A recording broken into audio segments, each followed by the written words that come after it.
बिस्मिल्लाहिर्रहमानिर्रहीम। अस्सलामु अलैकुम वरहमतुल्लाहि वबरकातुहू।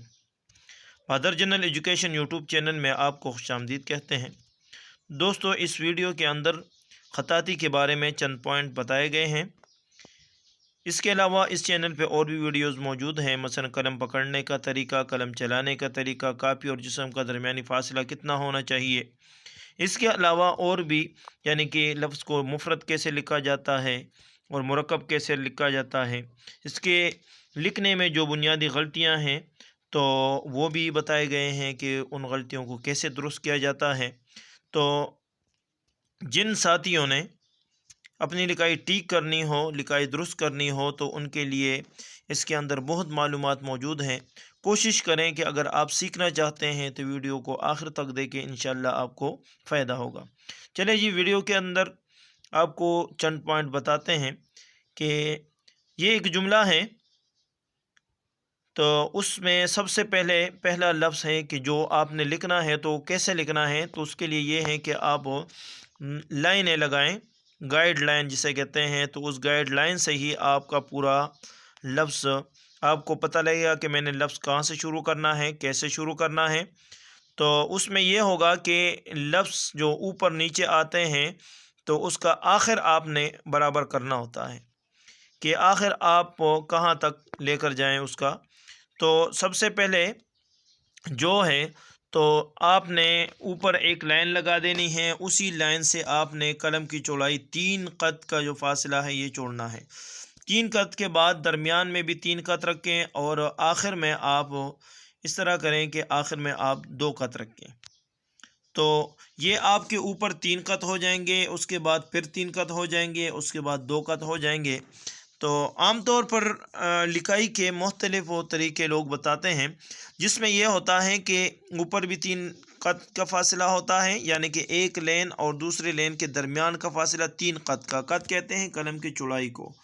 तो कलम की चौड़ाई के 3 कत ऊपर से, दरमियान में 2 होते हैं और आखिर में 3 होते हैं। लेकिन ये जब आपने शुरू में मुफरदात सीखने हों तो फिर तो ऐसे करें, लेकिन जब आप पूरा जुमला लिखें तो जुमले के लिए मेरा अपना जो तरीका है वो ये है कि ऊपर भी 3 कत हो, दरमियान में भी 3 कत हो और आखिर में 2 कत हो। तो उससे ये होगा कि आपकी लिखाई एक पूरी लाइन में आएगी, लिखाई थोड़ी सी अच्छी नज़र आएगी।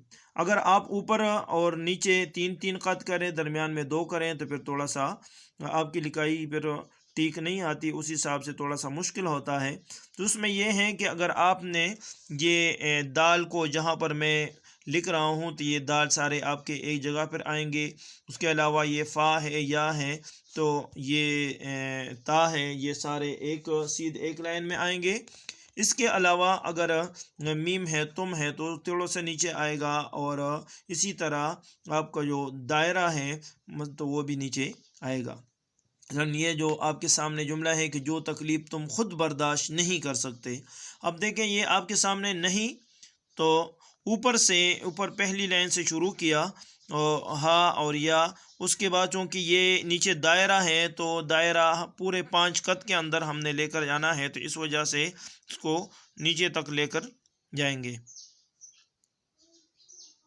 ये देखें आपके सामने नहीं, तो ये नून का नुक्ता और ये हा का नीचे हुक और ये 2 नुक्ते तो बर्दाश्त नहीं कर सकते। तो काप अगर आपने बिलफरज इस नून ओना के अंदर लिख के इसको कर सकते, इसके आगे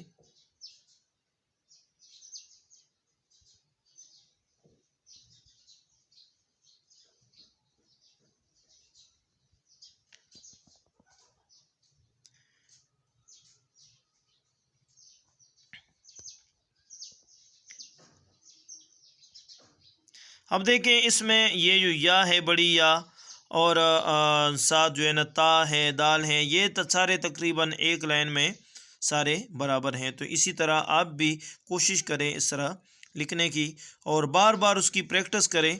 लेकिन ये उन साथियों के लिए हैं जिन्होंने पहले मुफरदात मुरक्कबात ठीक की हैं, उसके बाद अगर वो लिखना चाहते हैं तो काफ़ी सारी उसमें ये इनको रहनुमाई मिल सकती है कि आपने लिखना हो ایسے مفرد تو سارے لکھ لیتے ہیں، لیکن جب وہ جملہ لکھتے ہیں تو جملہ لکھنے میں پھر ویسے ہی اس کے اندر صفائی نہیں آتی اور اس کی برابری نہیں آتی۔ تو آپ کوشش کریں کہ اس کے لیے ایسے ویڈیوز دیکھا کریں کہ جس میں کچھ پوائنٹ آپ کو بتائے گئے ہوں تو اسے رہنمائی ملتی ہے۔ باقی تو ہر انسان اپنے ہاتھ سے خود جب لکھتا ہے اور لفظ کو بنانا سیکھ لیتا ہے تو بنانے کے بعد پھر اس کو صحیح لکھنا اور لفظ کو اپنی جگہ تک پہنچانا، تو یہ اس کا اپنے اپنے ہاتھ کا کام ہے کہ وہ کیسے پہنچاتا ہے، کیونکہ اس کے لیے پریکٹس کرنی ہوتی ہے۔ ایسے نہیں ہے کہ آپ نے آج قلم پکڑا اور آپ بالکل ٹک لکھنا شروع کر دیں گے، ایسے نہیں ہوتا۔ آپ جب بھی لکھیں گے شروع میں غلط لکھیں گے، لیکن آپ نے حوصلہ نہیں چھوڑنا، بار بار لکھنا ہے۔ جب بار بار لکھیں گے اس سے یہ ہوگا کہ آپ کی قلم کے اوپر گرفت ہو جائے گی۔ جب قلم کے اوپر گرفت ہوگی تو گرفت کے بعد پھر آپ جیسے بھی لفظ لکھیں گے تو ویسے ہی لفظ بنے گا۔ جتنا زیادہ لکھو گے اتنا ہی لکھائی آپ کی جلدی ٹھیک ہوگی۔ لکھائی کے اندر ایک بڑی صفت یہ ہے کہ لکھائی جب آپ چھوڑ لیتے ہیں تو چھوڑنے کے بعد یہ ہوتا ہے کہ آپ کی لکھائی پھر خراب ہونی شروع ہو جاتی ہے۔ اگر آپ طریقہ تو آپ کو آتا ہے کہ آپ نے لفظ ایسے لکھنا ہے، لیکن جب آپ لکھیں گے تو آپ کی لکھائی خود بہت خوبصورت ہوتی چلی جائے گی، یعنی کہ ہاتھ جب چلتا ہے تو لفظ خوبصورت بنتا ہے، لیکن جیسے جیسے آپ اس کو چھوڑ لیتے ہیں، پریکٹس نہیں کرتے تو لکھائی خراب ہونی شروع ہو جاتی ہے۔ اگر آپ پھر پریکٹس شروع کرتے ہیں اور جتنا زیادہ لکھتے ہیں اتنی ہی جلدی آپ کی لکھائی کور ہو جاتی ہے اور ٹھیک ہو جاتی ہے۔ یہ دیکھیں آپ کے سامنے، یہ کسی اور کو بھی، اس کے علاوہ اور کی جگہ آپ دوسرے بھی کر سکتے ہیں، کسی دوسرے کو بھی۔ تو اب یہ دونوں دائرے دیکھیں تو دونوں ایک ہی یعنی کہ جگہ سے شروع ہوئے ہیں اور ایک ہی جگہ پہ ختم ہوئے ہیں۔ تو ان چیزوں کو آپ نے نوٹ کرنا ہے اور اسی کو ٹھیک کرنا ہے آپ لوگوں نے۔ یہ جو تکلیف تم خود برداشت نہیں کر سکتے تو کسی اور کو بھی نہ دو، یعنی کہ وہ تکلیف کسی اور کو بھی نہ دو۔ تو یہ آپ کے لیے ایک میسیج بھی ہے اور لکھائی کے کچھ پوائنٹس بھی ہے۔ اگر ویڈیو اچھی لگی ہو تو ویڈیو کو لائک کریں، چینل پہ نئے ہیں